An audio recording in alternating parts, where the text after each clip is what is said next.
Herkese merhaba arkadaşlar. Kanalıma hoş geldiniz. Yeni bir videoyla yine sizlerleyiz.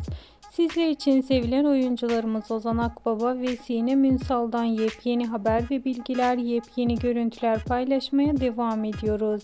Bildiğiniz üzere oyuncularımız İstanbul'da yeni dizi çekimindeler. Go Türkiye İstanbul tanıtım filmine çekilen çiftimizden yeni görüntüler gelmeye devam ediyor.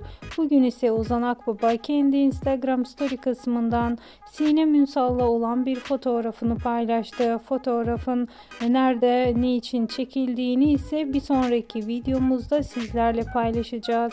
Şimdilik ise benden bu kadar arkadaşlar. Hoşça kalın.